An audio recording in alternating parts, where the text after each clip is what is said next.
குட்டீஸ் எல்லாருக்குமே வந்து பார்த்தீங்கன்னா சிறப்பான வணக்கங்கள்ப்பா. 15 நிமிஷம் வீடியோ 11th ஸ்டாண்டர்ட் காமர்ஸ் வணிகவியல் Tamil medium and English medium வீடியோவை ஸ்கிப் பண்ணாமல் வந்து பாருங்க. என்னதான் ஒரு புறம் 12th ஸ்டாண்டர்டுக்கு முடிச்சுட்டு அவங்க மட்டும் ரொம்ப ரொம்ப ஜாலியாக ஐபிஎல் பார்க்கறது கொஞ்சம் வெறியாக இருந்தாலும் ஜஸ்ட் இன்னும் ஒரு நாள் பொறுத்துக்கோங்க. 25ஆம் தேதி நமக்கான 11ஆம் வகுப்பு மாணவ செல்வங்களுக்கு commerce last day last exam. எங்கெங்கே போகலாம், மணி கலெக்ட் பண்ணுறது எல்லா வேலையும் தொடங்கியிருப்பீங்க. அதே டைமில் நம்ம சேனலையும் மறக்காமல் சப்ஸ்கிரைப் பண்ணிக்கோங்க. கார்னரில் பாருங்கள், மொத்த மதிப்பெண்கள் 90, மேக்ஸிமம் மார்க்ஸ் 90. எவ்வளோ எடுத்தால் பாஸு? 25 மார்க் எடுத்தால் பாஸு. ஒருவேளை ஒரு சில பேர் எழுத முடியாமல் போகலாம், ஒரு சில பேர் ஃபெயில் ஆகலாம். அப்பயும் நீங்கள் 12th போக தான் போகிறீங்க. ஓகேங்களா? ஜஸ்ட் ஒரு சின்ன மோட்டிவேட்காக வாங்க இப்போ வீடியோக்குள்ளே போகலாம். ஃபர்ஸ்ட் பகுதி 1 பார்ட் 1 21 மார்க் வந்து கேட்கப்பட்டிருக்கு. இந்த 20 1 மார்க்குகளுமே மோஸ்ட்லி புக் பேக்கில் இருந்தே கேட்கப்படுவதற்கு வாய்ப்புகள் உண்டு. மோஸ்ட்லி கண்டிப்பாக எனக்கு வந்து புக் பேக்கில் இருந்து கேட்கப்படுவதற்கு வாய்ப்புகள் வந்து இருக்குது. இந்த 20லேயே அப்போ 18 மார்க் புக் பேக் கண்டிப்பாக கேட்டாங்கன்னா இதிலே 18 மார்க் எடுத்துடலாம். சிம்பிள், அவ்வளோதான். சரி, ஓகே, வளவலன்னு பேச விரும்பல. 1 மார்க் அப்படியே தள்ளி விட்டுறேன் நான். ஏன்னா 1 மார்க் புக் பேக்கில் இருக்குது தான் கேட்க போகிறாங்க. கீழே டிஸ்கிரிப்ஷனில் டெலிகிராம் குரூப் லிங்க் இருக்குது. ஸோ மறக்காமல் டெலிகிராமில் வந்து ஜாயின் பண்ணுங்கள். ஏன்னா டெலிகிராம் வந்து ஜாயின் பண்ண சொல்கிறேன் அப்படின்னா அதில் உங்களுக்கு தேவையானது எல்லாமே இருக்குது. 11th ஸ்டாண்டர்ட் காமர்ஸ் தமிழ் மீடியத்துக்கு தனி மெட்டீரியல், இங்கிலீஷ் மீடியத்துக்கு தனி மெட்டீரியல் அப்படின்னு சொல்லிட்டு A to Z அழகாக வந்து நான் கொடுத்து வச்சுருக்கிறேன். 2 மார்க் பாருங்கப்பா, 2 மார்க் கம்பல்சரி இருக்குது. ஓகேங்களா? இதில் இன்னொரு ஒரு ட்விஸ்டான விஷயத்த சொல்லிடுறேன், உங்களுக்கு இங்கேயே சொல்லிடுறேன். வேணாம், நான் அடுத்த வீடியோ சொல்கிறேன். ஓகேங்களா? ஸோ 21வது கொஸ்டின் வந்து பாருங்கள். Answer any 7 questions. Question number 30 is compulsory. எவையேனும் 7 வினாக்களுக்கு விடையளிக்க, வினா எண் 30க்கு கட்டாயமாக விடையளிக்க. 21 கர்த்தா என்பவர் யார்? ஹூ இஸ் கால்டு கர்த்தா? ஓகே, ஜஸ்ட் 2 or 3 லைன், 2 அல்லது 3 வரிகள் எழுதுனீங்கனாலே போதும். 22 பண்டமாற்று முறை என்றால் என்ன? What is barter system? பண்டமாற்று முறைனா எப்படின்னா, உங்ககிட்ட பருப்பு, எண்ணெய், கோதுமை இருக்குன்னு வச்சுக்கோ. என்கிட்ட அரிசி, நகை, மற்றபடி உயிருக்கு தேவையான எதனா பொருட்கள், நான் உங்களுக்கு தேவையான பொருட்களை கொடுக்கறதும், உங்ககிட்ட இருக்கக்கூடிய பொருட்கள் எனக்கு தேவையானது கொடுக்கறது தான் பண்ட மாற்று முறை. ஓகேங்களா? தமிழ் மீடியம் சொல்ல நான் சொன்னது அப்படியே எழுதினாலே 2 மார்க். அடுத்தது, மின்னணு வணிகம் பற்றி நீவிர் அறிவது யாது? ரொம்ப ரொம்ப important. What do you mean by e commerce அப்படின்னு சொல்லிட்டு கேட்டிருக்கிறாங்க. 24 போக்குவரத்து வரையறுக்க, டெஃபினிஷன் டிரான்ஸ்போர்ட் அடிச்சு விடுங்க, 2 மார்க்கு. 25 நன்னெறி பொறுப்புணர்வு என்றால் என்ன? வாட் இஸ் எத்திக்கல் ரெஸ்பான்சிபிலிட்டி அப்படின்னு சொல்லிட்டு கேட்டிருக்கிறாங்க.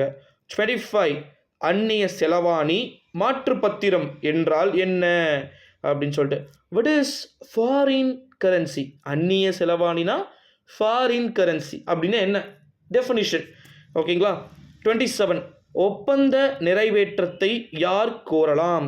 ஒப்பந்த நிறைவேற்றம்னா என்ன? ஹூ கேன் டிமாண்ட் பர்ஃபார்மன்ஸ் அப்படின்னு சொல்லிட்டு கேட்டிருக்காங்க இங்கிலீஷ் மீடியம். 28 பண்டக காப்பகம் என்றால் என்ன?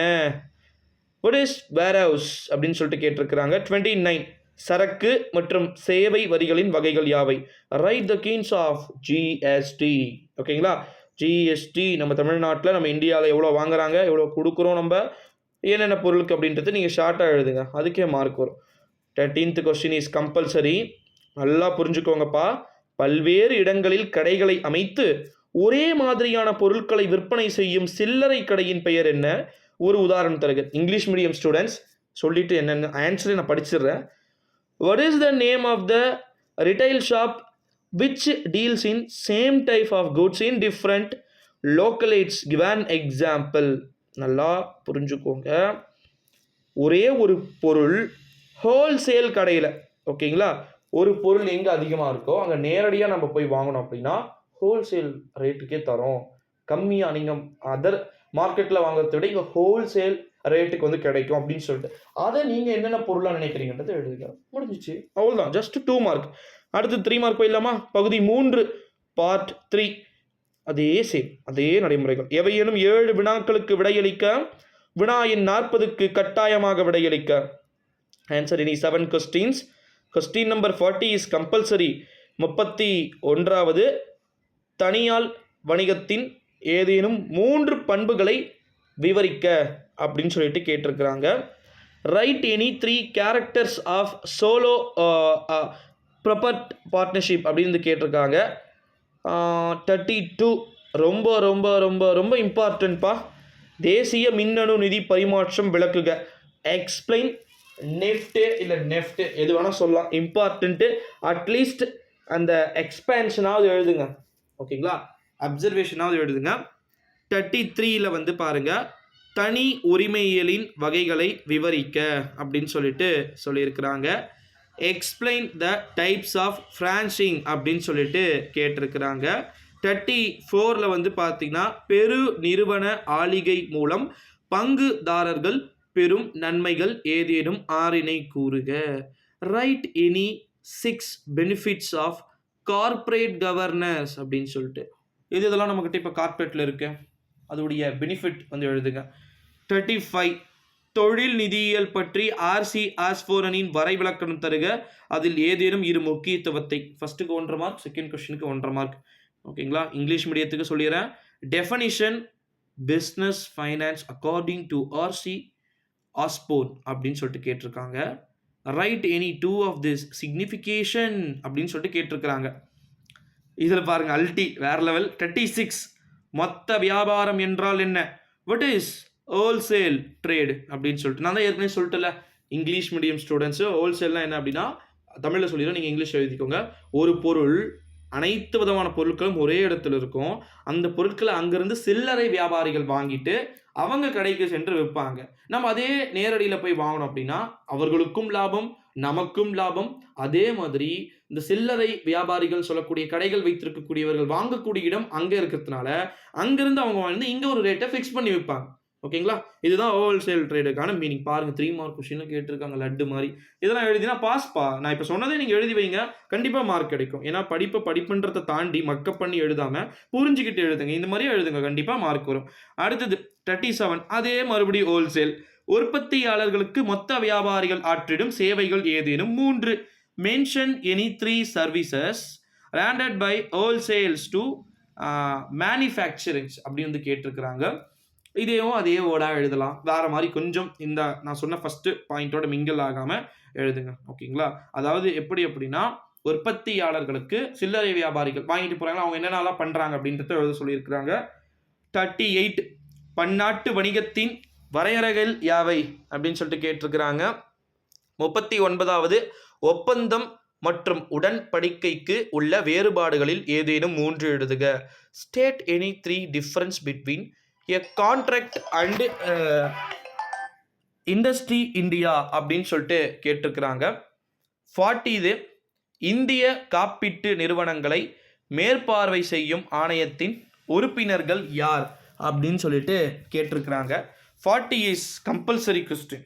ஓகேங்களா, நல்லா தயவு செஞ்சு இந்த கொஸ்டின்ஸ்லாம் ஓனாக கேட்டிருக்கிறாங்க. முடிந்த அளவுக்கு ஓனாக கேட்கப்பட்டு இருக்கக்கூடிய கொஸ்டின்ஸ் அப்படின்றதுனால இதை மறக்காமல் எழுதிருங்க. லாஸ்ட்டுப்பா, மாஸ் மூமெண்ட் அப்படின்னு சொல்லக்கூடிய 35 மார்க்கு லட்டு மாதிரி எடுக்கிறதுக்கான வாய்ப்பு. பகுதி 4 அனைத்து வினாக்களுக்கும் விடையளிக்க. Answer all the questions. 41ல் 2, 42ல் 2, 43ல் 2, 44ல் 2, 45, 46, 47 அப்படின்னு சொல்லிட்டு 2, 2, 2 அப்படின்னு வந்து கேட்டிருக்கிறாங்க. ஓகேங்களா, 41ல் ஃபஸ்ட்டு பார்த்துடலாமாப்பா. தொழிலின் ஏதேனும் 5 நோக்கங்களை விவரிக்க அப்படின்னு சொல்லிட்டு டிஸ்கஸ் எனி 5 பிஸ்னஸ் ஓனாக எழுதலாம். ஓகேங்களா, என்ன வேணால் எழுதலாம். ஆனால் கரெக்டாக பாயிண்ட்டை தமிழில் எழுதக்கூடிய ஸ்டூடெண்ட்ஸ் தமிழ்லையும் இங்கிலீஷ் எழுதக்கூடிய ஸ்டூடெண்ட்ஸ் இங்கிலீஷ்லையும் வந்து எழுதுங்க. 41ல் பி தனியால் வணிகத்தின் நன்மைகள் ஏதேனும் 5 விவரிக்க. State any 5 advantages of solo trading business அப்படின்னு சொல்லிட்டு சொல்லியிருக்கிறாங்க. 42 இந்திய ரிசர்வ் வங்கியின் தலைமை மற்றும் மேற்பார்வை பணிகளை விவரிக்க அப்படின்னு சொல்லிட்டு கொடுத்துருக்காங்க.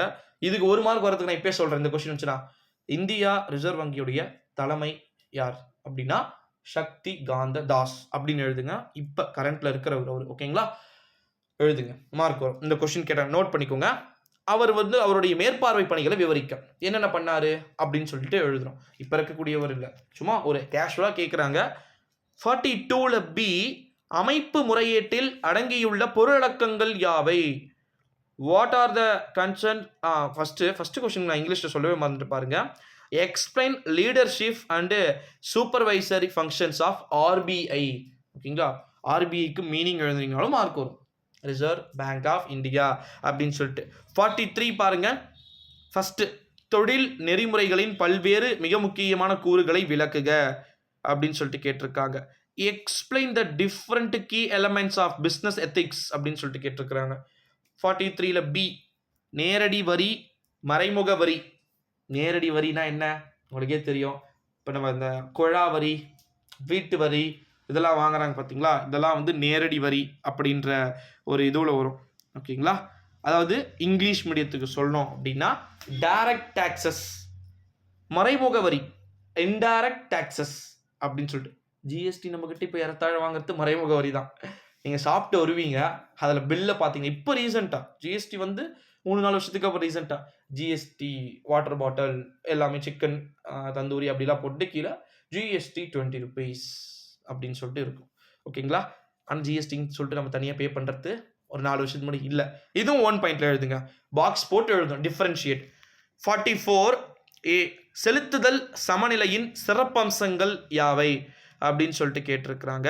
Right the futures of balance of payments அப்படின்னு சொல்லிட்டு கேட்டிருக்கிறாங்க. 44ல் ஏ. 44ல் பி பண்டக காப்பகங்களின் பணிகளின் ஏதேனும் 5 எழுதுக. Explain the functions of warehouse any 5 instruction. 45 பா ரொம்ப ரொம்ப இம்பார்ட்டன்ட். பண்டைய தமிழ்நாட்டின் வெளிநாட்டு வர்த்தகத்தின் பங்களிப்பை விளக்குக. அசல்ட்டா எல்லாமே ராஜராஜ சோழன் இருக்கும் பொழுது இங்கிருந்து வெளிநாடுகளுக்கு எதன் மூலமாக பொருட்கள் அனுப்பப்பட்டது அப்படின்னு சொல்லிட்டு இதை எழுதலாம். ஒரு 100 வருஷத்துக்கு முன்னாடி 200 வருஷத்துக்கு முன்னாடி என்னென்ன பொருட்கள்லாம் இருந்திருக்கும், அதான் அவங்க எப்படி ஏற்றுமதி, மிளகு நெல் இதெல்லாமே வந்து 1000 வருஷம் 500 வருஷத்துக்கு முன்னாடியும் நம்ம தமிழகத்துல இருந்து. அங்க பாருங்க பண்டைய தமிழ்நாடு தான் கேட்டிருக்காங்க. ஓகேங்களா, ஸோ இதை எழுதலாம். 45ல் பி ஏதேனும் 5 தனிநபர் முதலீட்டு வழிகளை விளக்குக. எக்ஸ்பிளைன் எனி 5 பர்சனல் இன்வெஸ்ட்மெண்ட் அப்படின்னு சொல்லிட்டு கேட்டிருக்கிறாங்க.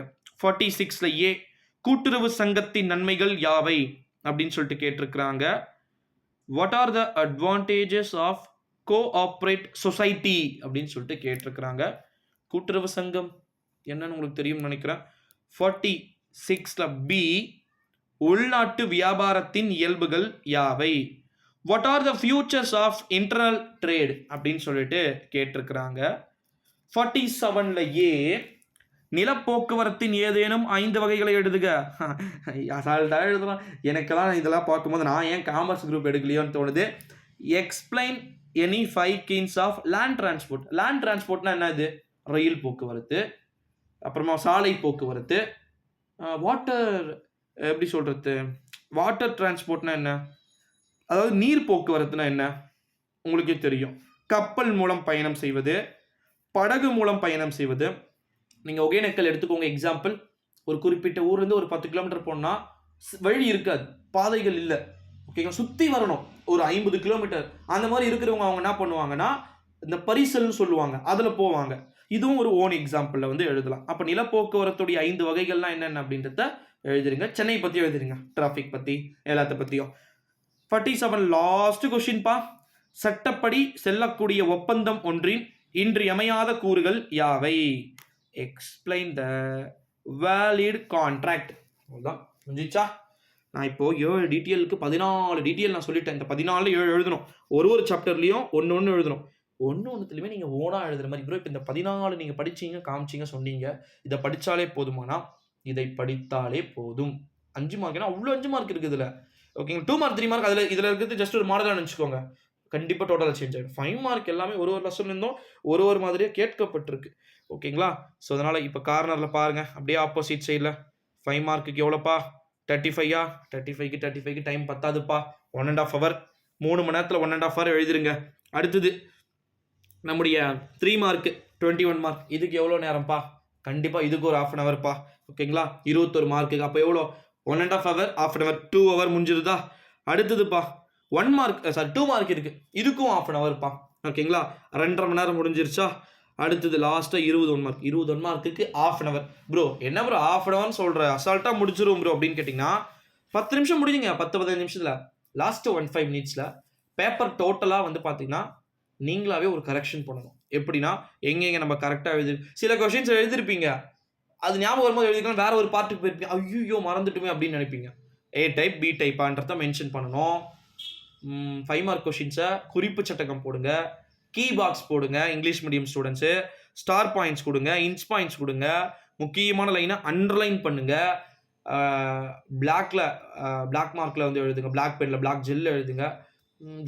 இங்க் வேணாம். ஓகேங்களா? இந்த ப்ரொசீஜர்லாம் பக்காவாக பண்ணிங்கன்னா 25ஆம் நான் இந்த காமர்ஸ் போடுறது இதான்ப்பா லாஸ்ட்டு, இதுக்கு மேலே நான் போட மாட்டேன். போட்டிங்கன்னா சும்மா இன்ஸ்ட்ரக்ஷன் வீடியோ மட்டும் தான் போடுவேன். இந்த மாதிரி கொஸ்டின் பேப்பர் வீடியோ போட மாட்டேன்.